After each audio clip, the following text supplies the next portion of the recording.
Bum bum bum bum bum bum bum bum bum bum bum bum. The Peter Like Show. Bum bum bum bum bum bum bum. Well, happy Saturday. I am now in Kerrville, Texas, and I'm so glad to see those clouds up there. Maybe we'll get the cloudy weather out of the way, because we weren't going to be cloudy today. We were supposed to be sunny today and tomorrow, and only cloudy on Monday. So hopefully the clouds will go away. So I'm really excited to see that.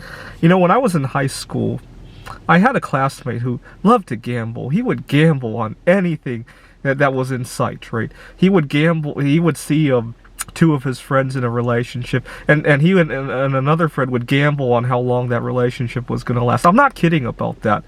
I'm not kidding about that. I felt kind of sorry for the people he was gambling about, right? The two people who were in the relationship, right? But I almost thought about placing a bet on it being cloudy on Monday, so that if I didn't get to see the eclipse, at least I would have some money to do something else. I almost thought about that. I'm not normally a gambler, but I kind of wanted to ensure the eclipse in a way, right? Anyways, I want to talk about the trip, because the eclipse wasn't the main event of the trip, actually. I actually did get to recharge quite a bit, and it makes me rethink about when I go home, how I'm going to handle my work and how I'm going to negotiate various things. Now, before I talk about what I want to negotiate back home, let's talk about the main attraction of this trip. See, I really loved mingling with the locals here. I really liked the scenery here. Certainly get out of the desert, right? I haven't seen clouds in who knows how long, right? That was nice. But there was one thing that's kind of hard to put a picture on that I really enjoyed. I want you to pause the video and think about it. So for let's see, I left on Wednesday afternoon. I've been camping out in my car, right? Even that was nice. But even though I've been staying in my car, at least I got to sleep whenever the fuck I wanted to.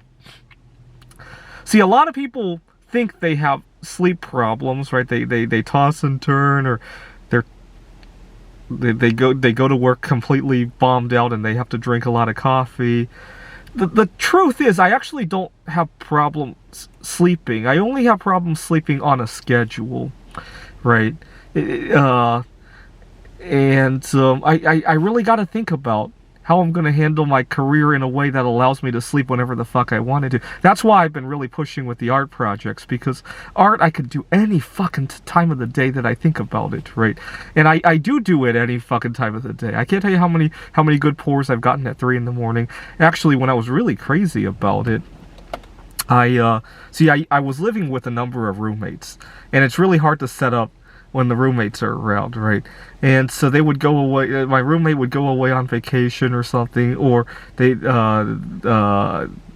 I would stay up all night doing the art projects, because a lot of times the biggest headache of doing the art projects is the setting up and the taking down of it. So when you set up and take down, you want to make sure you do as much as you can during that one session, right? So I would set up on a Friday night, Friday afternoon after work, and before I knew it, it was Sunday night. Oftentimes I didn't eat during that time. You gotta understand, some of the metals I'm working with aren't exactly safe to be eating around, and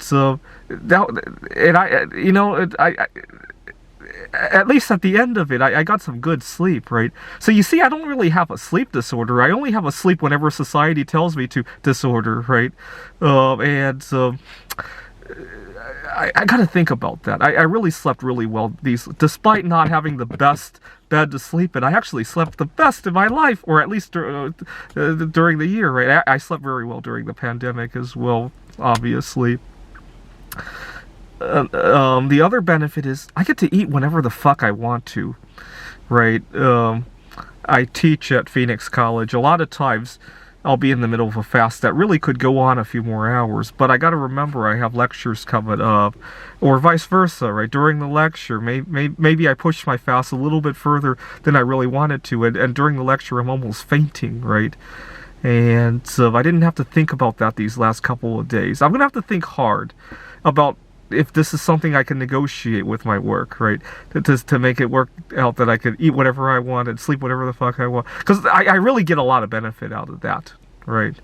And I didn't have to worry about office politics or all that. Now, which is a shame, because I'm a professor. And I really, Peter, like my job, but all the things I, Peter, dislike about my job have nothing to do with the job, right?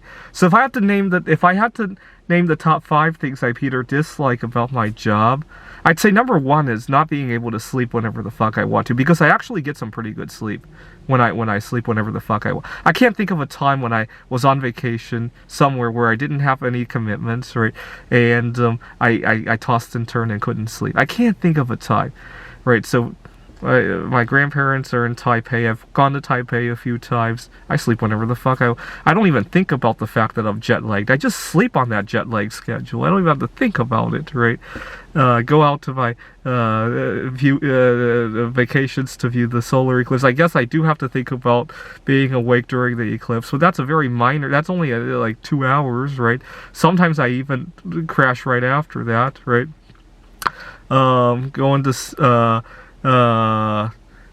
what other trips have I taken in recent times? I guess I do toss and turn when I go to the Computer Olympiad, because I do have to be awake during certain hours. See, fixed time commitments are the trickiest part, right? If we had asynchronous work, I think I would thrive on that, right? Number 1 is not being able to sleep whenever the fuck I want to. Number 2 is not being able to eat whenever the fuck I want to. I actually eat very well if I didn't have time commitments that pigeonholed when I can and cannot eat, right? I think we need to have, as part of our workplace rights, Bill of Rights, if you will, the right to eat whenever you want to, even if it's in the classroom, because I think people would eat so much better. I really do. I really think that ought to be one of the workplace rights issues, especially if you've battled binge eating disorder in the past, or any sort of eating disorder, right? Imagine you're going through chemotherapy and your appetite's already very weak, and you really have to leverage every bit of appetite you get, right? Even if you're in the middle of a classroom, even if you're somewhere where eating is kind of frowned upon, right? As long as you don't make a mess, right? Because understandably, there are other people who might have allergies and all that. As long as you can keep it neat, right? Which is a shame, because a lot of people can't, right? I can't tell you how many times I've been on an airplane and the flight attendant will announce, like, we have somebody allergic to whatever, please don't open that.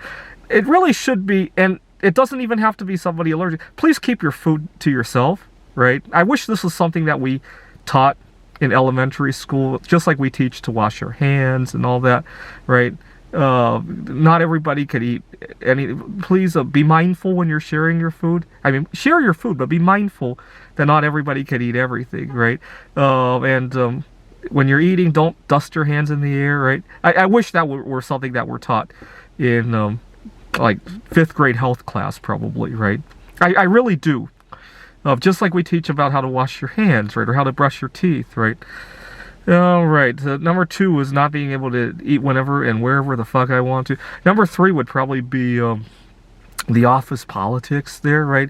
As a person who has a very different lifestyle, I'm single, you know, I actually prefer going on dates with myself, if you can believe it. And I actually told my colleagues that this is a honeymoon with myself, because they can understand the word honeymoon. They might not understand the concept of going out with yourself, right? And that's always very tricky, right? People don't beat at the same wavelength. They don't understand why I need to do whatever I need to do. I can't tell you how many times I've gotten into tricky situations, not only at work, but see, I was traveling, well, actually, I can talk about the last solar eclipse, the annular one that I just saw 6 months ago. I had gone to a gas station to sleep, and I wanted to make sure I didn't oversleep. And I looked at the door of the gas station, and I realized they would open at 7, which is about the time I wanted to get up. So I parked horizontally in front of the door to block everybody. So I know somebody would angrily wake me up at 6:30 or 7, right? That's what I was shooting for.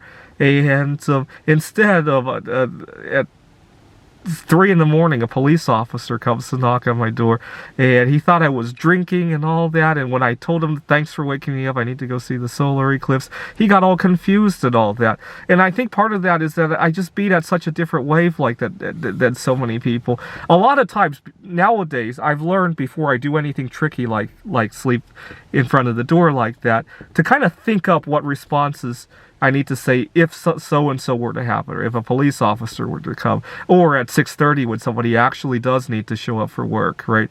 I've learned to kind of rehearse that ahead of time, but oftentimes I rehearse that too much, and then something else comes up that I didn't expect, right? Maybe instead of a police officer coming to knock on my door thinking I've been drinking, somebody will actually crash their car into me, right, in the middle of the night, right?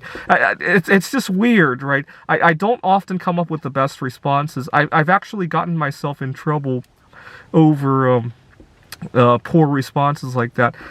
Here in Texas, I almost got into trouble two days ago, actually. I didn't realize this, but if you drive down I-10, you have to go through border control, and obviously with the state of my car, border control was concerned that I had people hiding out in the car or all that. Now, I was really concerned when they were searching my car because all my valuables are in the car, and I've read stories about people having their assets confiscated and all that. Fortunately, my stuff was in such a disarray, and, you know, I have my artwork in here. Most people think of artists as being broke, and so he probably didn't think any of that stuff was valuable. That was kind of funny. Oh my God. That's